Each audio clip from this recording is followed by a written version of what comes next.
Mrs मेली London में 2-3 रोज़ गुजारने आई थी।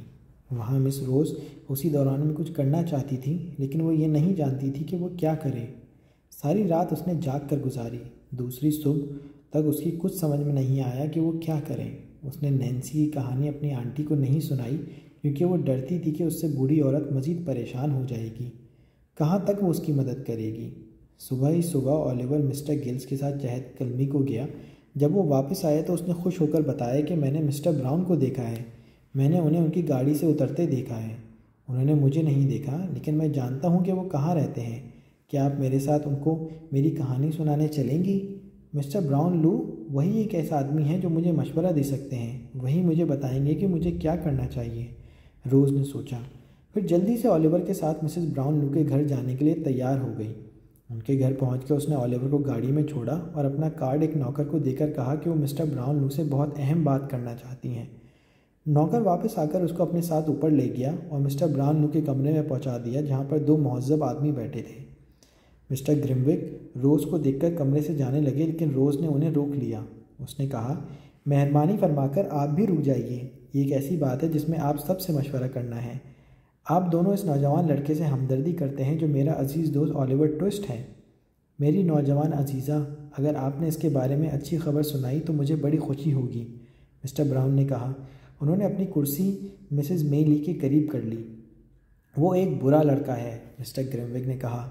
हकीकत में वो एक, या फिर मैं अपनी टोपी चबा लूँगा। ओह नहीं, रोज़ चिल्लाई। सुनिए, मैं आपसे क्या कहना चाहती हूँ। फिर रोज़ ने उन्हें तमाम वाक़या बता दिया जो ओलिवर के साथ पेश आया था जब वो मिस्टर ब्राउनलो के घर से गया था। उसने बताया कि कैसे ओलिवर ने मिस्टर ब्राउनलो को तलाश करने की बहुत कोशिश की, लेकिन वो कामयाब ना हो सका। जब रोज़ ने अपनी कहानी ख़त्म की तो शरीफ आदमी ने कहा, अल्लाह का शुक्र है, मैं आपको बता नहीं सकता कि मुझे कितनी खुशी हुई है। आपने मुझे बहुत बड़ी खुशी दी है। लेकिन आपने ये नहीं बताया कि वो लड़का अब कहाँ है। क्या वो आपके साथ नहीं आया? वो बाहर गाड़ी में बैठा आपका इंतज़ार कर रहा है। मिस्टर ब्राउनलो जल्दी से नीचे गए और कुछ देर बाद ओलिवर को लेकर वापस आ गए। वो दोनों बहुत खुश नज़र आ रहे थे। एक शख्स और है जो ओलिवर को देखकर बहुत खुश होगा।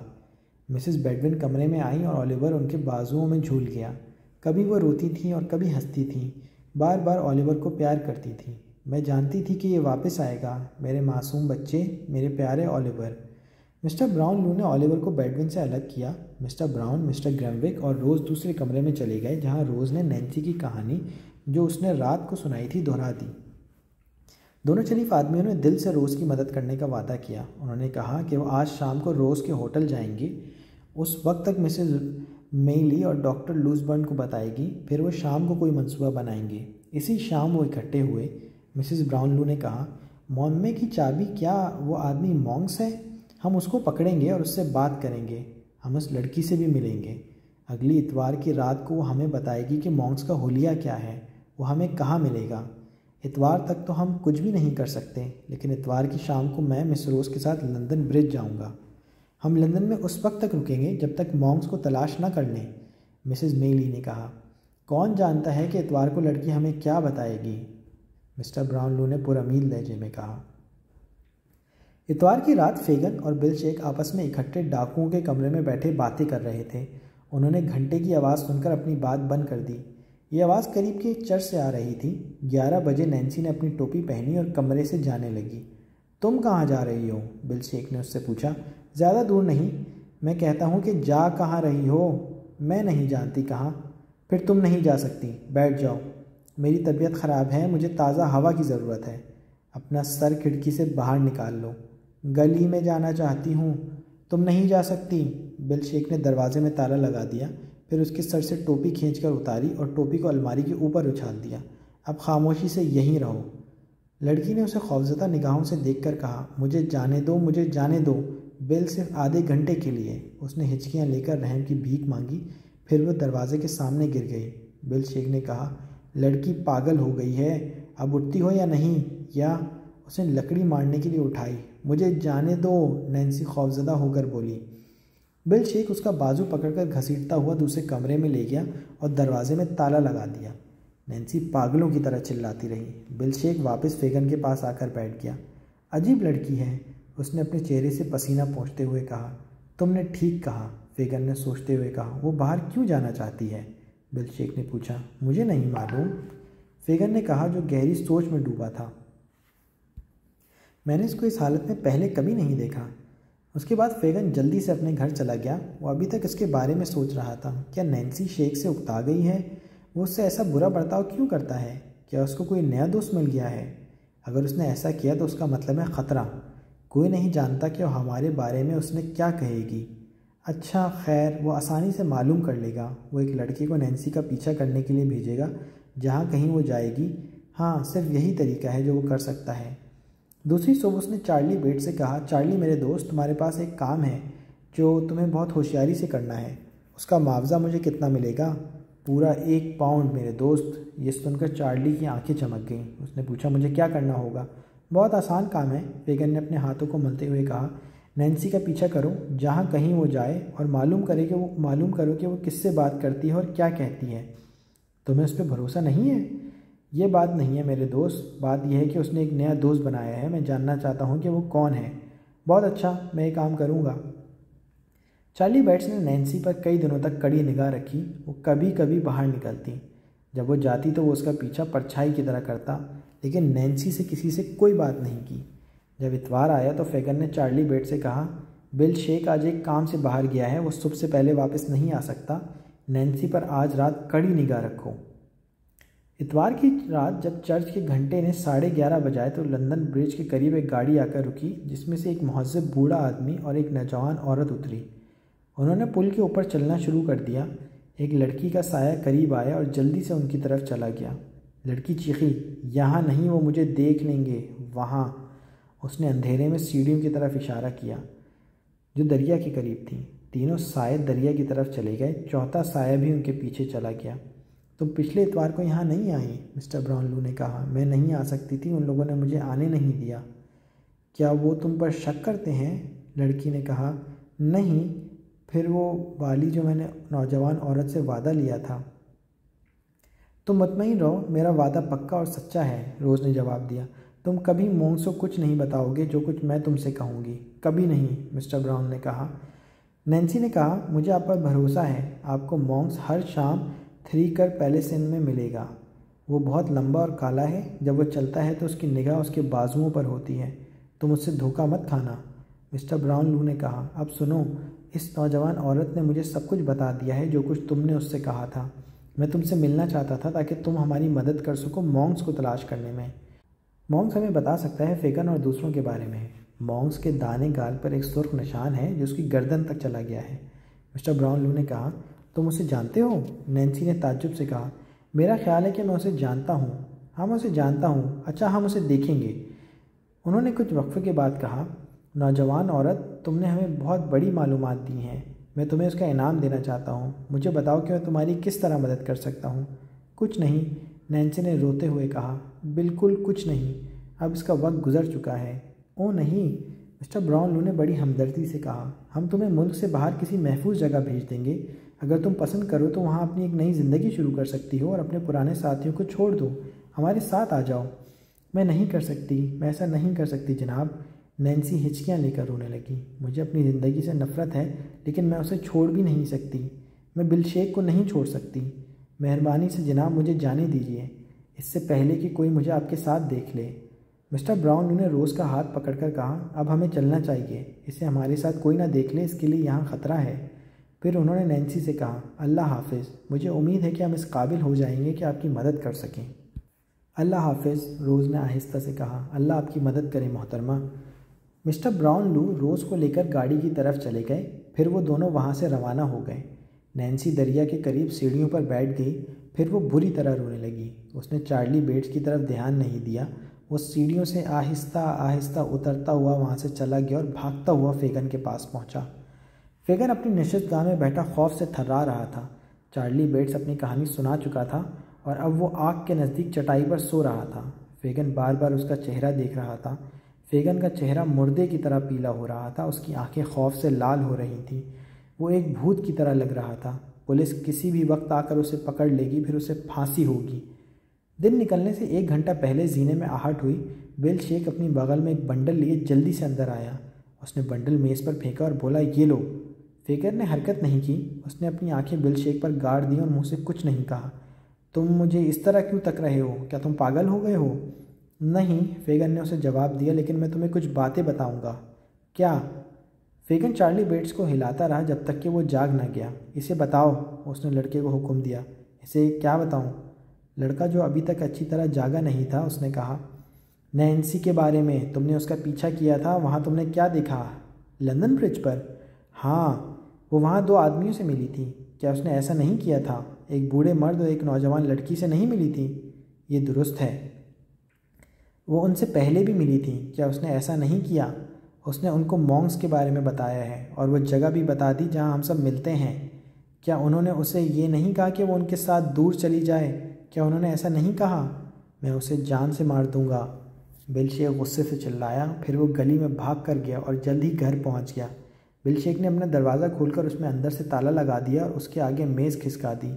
नैन्सी बिस्तर पर लेटी थी। ओह बिल, तुम हो, उसने मुस्कुरा कर कहा। वो उसके बाहिफाजत वापस आने पर बहुत खुश थी। हाँ, मैं हूँ, उठो।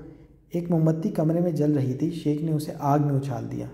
अंधेरा हो गया है, नैन्सी ने आहिस्ता से कहा। जो कुछ मैं करूँगा उसके लिए इतनी रोशनी काफ़ी है। बिल शेख ने गर्दन से पकड़कर उसे उठाया और खींचता हुआ कमरे में ले आया। फिर अपना हाथ उसके मुंह पर रख दिया। बिल, बिल, नैन्सी का सांस घुटने लगा। वो उससे आज़ाद होने की कोशिश करने लगी। मैं चिल्लाऊंगी नहीं, मुझे बताओ मैंने क्या किया है। तुम जानती हो, तुम एक मक्कार औरत हो। चार्ली बेट्स तुम्हारी सब बातें सुन चुका है। मुझे मारो मत विल, मैंने तुमसे कोई धोखा नहीं किया। मैं हमेशा तुम्हारे साथ ईमानदारी से रही हूँ। शेख ने अपनी पिस्तौल उठाकर पूरी ताकत से उसके मुंह पर मार दिया। वो फर्श पर गिर गई। फिर भारी डंडा उठाकर बेरहमी से उसे मारने लगा। नैन्सी ने आहिस्ता से एक चीख मारी। फिर वो साकित हो गई। ज़मीन पर उसके चारों तरफ खून ही खून पड़ा था। बिल शेख उसके ऊपर खड़ा हो गया। उसे सांस लेना मुश्किल हो रहा था। ऐसा मालूम होता था कि उसमें हिलने की ताकत ही नहीं है। फिर वो खौफ से थर्राने लगा। उसकी आंखें जो खुली हुई थीं वो पूरे वक्त उसी को तक रही थीं। जब सूरज की रोशनी पर्दों से अंदर आने लगी तब बिल शेख ने हरकत की। उसने आग जलाकर भारी डंडे को उसमें उछाल दिया। फिर अपने को साफ करने लगा, बहुत होशियारी से, बहुत ध्यान से। उसने अपने कपड़ों से खून के धब्बे साफ़ करने की कोशिश की, लेकिन वो साफ़ न हुए। तो उसने धब्बों की जगह को काट कर उनके टुकड़े आग में डाल दिए, लेकिन कमरे में चारों तरफ खून ही खून था। उसके कुत्ते के पैर खून से लथपथ हो रहे थे। बिल शेख ने अपने कुत्ते को साफ़ किया। फिर उसने कमरे में निकलकर ताला डाला और जल्दी से दूर चला गया। वो चलता रहा बगैर ये जाने हुए कि वो कहाँ जा रहा है। उसका कुत्ता भी उसके पीछे था। नैन्सी की आंखें उसका पीछा कर रही थीं। पूरे वक्त उसकी आंखें उसको देखती रहीं। उसकी आखिरी दर्दनाक चीख उसके कानों में गूंजती रही। बिल शेख खौफ से कपकपा रहा था, लेकिन फिर भी वो रुके बगैर चलता रहा। इस शाम बिल शेख और उसका कुत्ता एक गांव के सराय में दाखिल हुए। दोनों पूरा दिन चलते रहे। वो दोनों बहुत थक गए थे। गांव वाले आग की चारों तरफ बैठे थे। शेख भी उनमें जाकर मिल गया और वो उसका कुत्ता अंधेरे कोने में बैठ गए। उसने खाना खाया बगैर किसी से बात किए। हालांकि वो किसी से भी बोल नहीं रहा था, लेकिन सबकी बातें सुन रहा था। गांव वाले मौसम और अपने खेतों के बारे में बातें कर रहे थे। किसी ने भी कत्ल का जिक्र नहीं किया। एक फेरी वाला अंदर आया, अपना संदूक खोलकर चीज़ें दिखाने लगा। कंघे, ब्रश, जूते के फीते, बहुत सी चीज़ें बेच रहा था। और वो क्या है? एक आदमी ने उसके संदूक के कोने की तरफ इशारा करके पूछा। ये जादू है, फेरी वाली ने कहा। उससे हर धब्बा छूट जाएगा, हर तरह का धब्बा, यहाँ तक कि खून का धब्बा भी। फेरी वाले ने बिल शेख की टोपी की तरफ देखते हुए कहा, जो मेज़ पर रखी हुई थी। इधर देखो लोगों, इस निशान की तरफ। 3 सेकंड में इसे छुटा दूंगा। मेरी तरफ ध्यान से देखो। बिल शेख उछल पड़ा। फिर उसने झपट कर फेरी वाले से अपनी टोपी छीनी और जल्दी से सिराई से निकल गया। वो वापस मुड़ मुड़ कर देखने लगा कि कोई उसका पीछा तो नहीं कर रहा। नहीं, कोई भी उसका पीछा नहीं कर रहा था। उसने चलना शुरू कर दिया। जब वह गांव के बीच में पहुंचा तो उस वक्त एक डाक गाड़ी लंदन से आकर डाक खाने के पास रुकी। डाकिया गाड़ी से डाक का थैला निकाल रहा था। लंदन की क्या खबर है? उसने कोचवान से पूछा तो डाक का थैला डाकिये को पकड़ा रहा था। क्या तुमने नहीं सुना एक खौफनाक कत्ल के बारे में? आदमी का या औरत का? एक औरत का। खौफनाक। वो कहते हैं कि वो जानते हैं किसने किया है। वो उसका पीछा कर रहे हैं। बिल शेख की सुनकर अंधेरे में भाग गया। वो उसका पीछा कर रहे हैं? क्या वो एक लड़की थी जो उसका पीछा कर रही थी? उसकी आंखें अंधेरे में चमक रही थीं। उसकी आखिरी चीख उसके कानों में गूंज रही थी। अचानक उसकी ताकत ने जवाब दे दिया। उसने एक साया खेत में देखा। वो नीचे की तरफ होकर लेट गया। उसने अपनी आंखें बंद कर ली, लेकिन वो नैन्सी की आंखों को बंद नहीं कर सका। वो कूद कर खुली हवा में जाकर लेट गया। उसकी आंखें अब भी उनका पीछा कर रही थीं। वो वहाँ भी पहुँच गईं। मैं लंदन वापस चला जाऊँ, बिल शेख ने सोचा। मैं वहाँ भीड़ में छुप जाऊँगा। वहाँ वो मुझे कभी नहीं पा सकेंगे। वो मुझे कभी नहीं पा सकते। फिगर मेरे लिए कोई महफूज जगह तलाश कर देगा। मैं उसे पैसे देकर राज़ी कर लूँगा। मैं दूसरे मुल्क चला जाऊँगा। ये सोचते हुए बिल शेख ने लंदन की तरफ चलना शुरू कर दिया। फिर उसे अपना कुत्ता याद आया। कुत्ता उसके लिए अब ख़तरा था। लोग कुत्ते को पहचान लेंगे और जान जाएंगे कि उसका मास्टर करीब है। कुत्ते को ज़रूर मारना चाहिए। शेख एक गहरे चश्मे के किनारे रुक गया। उसने एक भारी पत्थर उठाकर अपने रुमाल में बांध लिया। उसका प्लान यह था कि वो पत्थर कुत्ते के गले में बांधकर उसे डुबो देगा। जब कुत्ता पास आया तो पत्थर को देखकर घबराया और वापस भाग गया।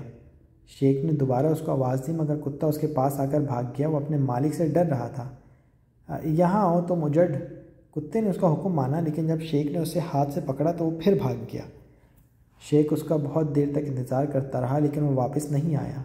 शेख ने पत्थर को पानी में डाल दिया। फिर वो लंदन की तरफ चलने लगा। 2 दिन बाद शाम के वक्त मिस्टर ब्राउनलू के घर के सामने एक गाड़ी आकर रुकी। मिस्टर ब्राउन बाहर आए। उनके पीछे 2 मजबूत आदमी थे। उन्होंने गाड़ी में से एक आदमी को खींचा और जल्दी से घर में ले गए। वो पोशीदा आदमी मॉन्क्स था।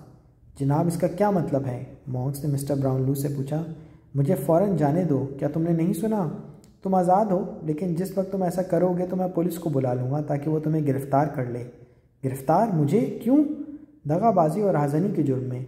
मैं तुम्हारा मतलब नहीं समझा। मॉन्क्स ने खौफ से उसे देखते हुए कहा। तुम 1 मिनट में समझ जाओगे, मिस्टर ब्राउनलू ने उससे कहा। मिस्टर ब्राउनलू ने दोनों आदमी को बाहर भेजा। फिर मॉन्क्स से कहा, बैठ जाओ, मुझे तुमसे कुछ बातें करनी है। एडवर्ड ली फोर्ड। मॉन्क्स ने, जिसका असली नाम एडवर्ड ली फोर्ड था, उनके कहने पर अमल किया। तुम मुझसे इस तरह का बर्ताव क्यों कर रहे हो? मेरा ख्याल है कि तुम मेरे बाप के गहरे दोस्त थे। हाँ, मैं हूँ, मिस्टर ब्राउनलू ने उससे कहा, और इसी वजह से तुम्हारे साथ मेहरबानी से पेश आ रहा हूँ। अगर मैं तुम्हारे बाप का दोस्त ना होता तो मैं पुलिस के हवाले कर देता। इसका क्या मतलब है? मैंने कोई गलत काम नहीं किया। क्या तुमने नहीं किया? अच्छा, हम देख लेंगे। फिर तुम्हारा एक भाई है, मिस्टर ब्राउनलू ने उससे कहा। मेरा मतलब है तुम्हारा दूसरी माँ से जो भाई था। नहीं, मेरा कोई भाई नहीं है। तुम जानते हो कि मेरा कोई भाई था। मुझे जो मालूम है वो मैं तुम्हें बताना चाहता हूँ। तुम्हारा बाप अपनी शादी से खुश नहीं था। वो बहुत रंजीदा रहता था। उसने कभी तुम्हारी माँ से शादी की ख्वाहिश नहीं की थी, लेकिन उसके माँ बाप जो घमंडी और लालची थे, उन्होंने उसे ऐसा करने पर मजबूर किया। जल्द ही तुम पैदा हो गए। तुम्हारे माँ बाप ने अलहदगी इख्तियार कर ली।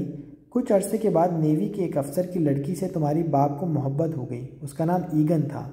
उसने उससे शादी का वादा किया था। तुम मुझे ये सब क्यों बता रहे हो? तुम जल्दी समझ जाओगे। फिर तुम्हारे बाप का एक दौलतमंद चचा अपनी सारी दौलत तुम्हारे बाप के नाम करके मर गया। वो रोम में था, इसलिए तुम्हारे बाप को वहाँ मामलात निपटाने के लिए जाना पड़ा। तुम्हारी माँ भी उसके साथ गई थी और तुम भी। तुम्हारे बाप का वहाँ इंतकाल हो गया। उसने कोई वसीयत नहीं छोड़ी। मेरा ख्याल है। क्यों? कोई वसीयत नहीं, मॉन्क्स ने जल्दी से कहा। अच्छा, फिर तो तुम और तुम्हारी माँ सारी जायदाद के वारिस हुए। बिल्कुल, हम वारिस हैं, कानूनी वारिस। तुम्हारा बाप रोम जाने से पहले, मिस्टर ब्राउनलू ने आगे से कहा, मुझसे मिलने आया था। मॉन्क्स अचानक हल्दी की तरह जर्द हो गया। मैं इस बात को नहीं जानता, उसने कहा। अच्छा, वो मुझसे मिलने आया और उसने मुझे ईगन और उसके पैदा होने वाले बच्चे के बारे में बताया। उसका इरादा ईगन के साथ दूसरे मुल्क जाने का था और तुमको और तुम्हारी माँ को 1000 पाउंड हर साल भेजता रहता। मिस्टर ब्राउनलू थोड़ी देर रुके, फिर उन्होंने कहा, मैंने उसकी मालूमात की है। मुझे 2 अहम बातें सबूत के तौर पर मिली हैं। ईगन एक खैरात खाने में एक बच्चे को पैदा करके मर गई। वो लड़का ओलिवर ट्विस्ट है, तुम्हारी दूसरी माँ का बेटा। और तुम्हें ये बात मालूम है, एडवर्ड ली फोर्ड? मॉन्क्स अभी तक खामोश था। मुझे ये भी मालूम है कि तुम्हारे बाप ने वसीयत की थी जो तुम्हारी माँ ने जला दी। तुम जानते हो इस वसीयत में क्या था। तुमको और तुम्हारी माँ को 1000 पाउंड हर साल मिलेंगे और बाकी तमाम जायदाद ईगन और उसके बच्चे की है। इसके बाद जो अहम शर्त है उसको तुम अच्छी तरह जानते हो। मैं जानता हूँ, मॉन्क्स ने पूछा, लेकिन उसने इस बात से इनकार नहीं किया। क्या अहम शर्त है? तुम्हारा गरीब बाप तुम्हारी मक्कारी को जानता था। वो चाहता था कि ईगन का बच्चा तुमसे बिल्कुल मुख्तलिफ हो। वो उसको एक ईमानदार इंसान बनाना चाहता था। इसलिए उसने ये शर्त रखी, अगर ओलिवर एक मुजरिम बनेगा तो उसको अपने जायदाद से कुछ नहीं मिलेगा। इस सबब से तुमने एडवर्ड ली फोर्ड छोटे ऑलिवर को एक मजरूम बनाने, एक चोर बनाने के लिए फीगन से कहा। क्या तुमसे इनकार करते हो? एक दिलचस्प कहानी है, मॉन्क्स ने कहा, जो हंसने की कोशिश कर रहा था। एक बहुत दिलचस्प कहानी, लेकिन तुम्हारे पास इसका कोई सबूत नहीं है। मुझे अपना कोई सबूत दिखाओ। इसका सबूत टेम्स दरिया की तह में है एडवर्ड ली फोर्ड। तुमने वहाँ उसे फेंक दिया। मैं जानता हूँ। मिस्टर बम्बल और उनकी बीवी ने मुझे सारी बात बता दी। वो तुम्हारे गवाह हैं जो तुमने मक्कारी की है। मॉन्क्स का सांस रुकने लगा, लेकिन उसने एक लफ्ज़ नहीं कहा। एक गवाह और थी, मिस्टर ब्राउनलू ने संजीदा होकर कहा। वो एक साया जो तुमने दीवार पर देखा था। उसने छुपकर एक एक लफ्ज़ तुम्हारी बातों का सुना था जो तुमने फीगन से की थी। उसने मुझे सब बता दिया है। उसका कत्ल कर दिया गया है। कत्ल, एडवर्ड ली फोर्ड, तुम उसके कत्ल का सबब हो। मैं नहीं था। मैं उसके बारे में बिल्कुल नहीं जानता, मॉन्क्स ने खौफ से चीखते हुए कहा। और पुलिस इसको जानती है, और तुम इसकी मौत का सबब हो, मिस्टर ब्राउनलू ने दोबारा कहा। पुलिस को सब बता दूंगा, लेकिन क्या? मॉन्क्स ने खौफजदा आवाज़ में पूछा। जब तक तुम उसका एतराफ़ ना कर लो जो मैंने पहले से लिख लिया है तुम्हारे लिए, और तुम मुझसे वादा करोगे कि ओलिवर ट्विस्ट को उसका जायज़ हक उसके बाप की जायदाद का दोगे। मैं दूंगा, मैं ये करने के लिए तैयार हूँ। उसके बाद मॉन्क्स या एडवर्ड ली फोर्ड ने उस मुआहदे पर दस्तखत कर दिए और ओलिवर को उसकी बाप की जायदाद का जायज़ हक देने का वादा कर लिया। मिस्टर ब्राउनलू के घर से एक मस्मार गोदाम की तरफ बदलता है जो टेम्स दरिया के नज़दीक था। ये वही जगह थी जहाँ मिस्टर और मिसेस बम्बल उस तूफ़ानी रात में मिले थे। अब टोबी और फेगन के गिरोह के दूसरे लोग छुपे थे। वो सब खामोश बैठे थे कि हल्की आवाज़ खटखटाने की आई। टोबी ने जाकर दरवाज़ा खोला। चार्ली बेट्स बगैर सांस लिए अंदर आया। फीगन और डॉजर पकड़े गए हैं, उसने उन्हें बताया। वो रुक गया और खौफजदा होकर देखने लगा। उसी वक्त बिल शेख का कुत्ता भागता हुआ अंदर आया। बिल दूर नहीं हो सकता, टोबी ने डरते हुए कहा। अभी उसने मुश्किल से अपनी बात ख़त्म भी नहीं की थी कि किसी ने दरवाज़ा खटखटाया। चार्ली बेट्स देखने गया कि कौन है। बिल है, उसने खौफजदा होकर कहा। क्या तुम उसको अंदर बुलाओगे? हमें ऐसा करना पड़ेगा, टोबी ने कहा और दरवाज़ा खोलने के लिए चला गया और जल्दी उसके साथ वापस आ गया। ये क्या बिल शेख है या उसका भूत? उसका चेहरा मुर्दे की तरह पीला हो रहा था। उसकी आंखों से वहशत बरस रही थी। वो बिल शेख था या उसका भूत? फेगन के गिरोह ने उसकी तरफ खामोशी से खौफजदा होकर देखा। तुम मुझे इस तरह क्यों घूर रहे हो? बिल शेख की आवाज़ आई। किसी ने जवाब नहीं दिया। कुछ कहो भी। क्या तुम नहीं बोलोगे? किसी ने भी कुछ नहीं कहा। बिल शेख चार्ली बेट्स के पास गया। चार्ली, क्या तुम कुछ नहीं बताओगे? मेरे करीब मत आओ, लड़के ने डरते हुए कहा। तुम कातिल हो। मैं कभी तुमसे नैन्सी के बारे में कुछ ना कहता। अगर मुझे मालूम होता कि तुम उसको मार ही डालोगे। कातिल, दूर हो जाओ, वो अपनी पूरी ताकत से चिल्लाया। पकड़ो पकड़ो, ये यहाँ है, कातिल। चार्ली बेट्स ने अपने को उसके ऊपर फेंक दिया। शेख ने आसानी से उसे दूसरी तरफ उलट दिया और अपने हाथ से उसका गला दबाने लगा। वो उसको मारने के लिए तैयार हो गया। टोबी और दूसरे लड़कों ने उसको छुड़ाया। सुनो, टोबी चिल्लाया। बाहर से लोगों के गुस्से से चिल्लाने की आवाज़ें आ रही थी। एक समंदर की तरह लोगों की भीड़ जमा हो गई थी। वो यहाँ है, चार्ली बेट्स चीखा। बिल शेख ने लड़के को पकड़कर दूसरे कमरे में फेंक दिया और दरवाजे में ताला लगा दिया, लेकिन चार्ली खौफजदा आवाज़ में चीखता रहा। कातिल यहाँ है, दरवाज़ा तोड़ डालो। बाहर से आवाज़ें और तेज़ी से आने लगीं। हज़ारों लोगों की आवाज़ें आने लगीं। वो यहाँ है, उसे जान से मार दो, इस जगह को आग लगा दो, दरवाज़ा तोड़ दो। क्या सामने का दरवाज़ा मजबूत है? बिल शेख ने टोबी से पूछा। उसने गर्दन हिला दी। क्या तमाम खिड़कियाँ बंद हैं? टोबी ने दोबारा गर्दन हिलाई। फिर वो मुझको नहीं पा सकेंगे। मैं अभी यहाँ से भाग जाऊँगा, कोई मुझे रस्सी दे दे। उन्होंने फर्श के ऊपर एक रस्सी के ढेर की तरफ इशारा कर दिया। शेख ने एक लंबी सी रस्सी उठाई और छत पर चला गया। वो वहाँ है, भीड़ ने नीचे से गर्रा कर कहा। शेख ने दरिया की तरफ देखा जो तेज़ी से बह रहा था। उसने इरादा किया कि वह इमारत से नीचे उतरकर दरिया में तैरकर दूर चला जाएगा, लेकिन दरिया का पानी वहाँ से बहुत नीचे था। शेख ने नाउम्मीद होकर चारों तरफ देखा। चिड़चिड़ाहट। भेड़ ने दरवाज़ा तोड़ दिया। अब वो जीने से ऊपर आ रहे थे और जल्द ही छत पर पहुँचने वाले थे। शेख ने रस्सी का एक सिरा चिमनी में बांध दिया और दूसरा सिरा अपनी कमर में बांधा ताकि वो नीचे ज़मीन पर कूद जाए और अंधेरे में भाग जाए। शेख रस्सी की गिरा अपने सर के ऊपर करके लगा रहा था। उसी वक्त उसे नैन्सी की आंखें दिखाई दी। उसने एक वहशत भरी चीख मारी। उसकी आंखें। उसने वापस कदम उठाया। ऐसा करते हुए छत से गिर गया। वो 35 फीट नीचे गिर पड़ा। जैसे ही वो गिरा, रस्सी का फंदा उसकी गर्दन में पड़ गया और इस तरह वो खुद ही फांसी चढ़ गया। उसका वफादार कुत्ता छत से उसके पीछे भागा। जब शेख गिरा तो कुत्ते ने भी अपने मालिक के साथ छलांग लगा दी। इस तरह वो भी ज़मीन पर गिरकर टुकड़े टुकड़े हो गया। उसके जिस्म की हड्डी हड्डी टूट गई। कहानी अपने आइंदा अंजाम को पहुंचती है। मिस्टर ब्राउनलो ने ओलिवर को गोद ले लिया।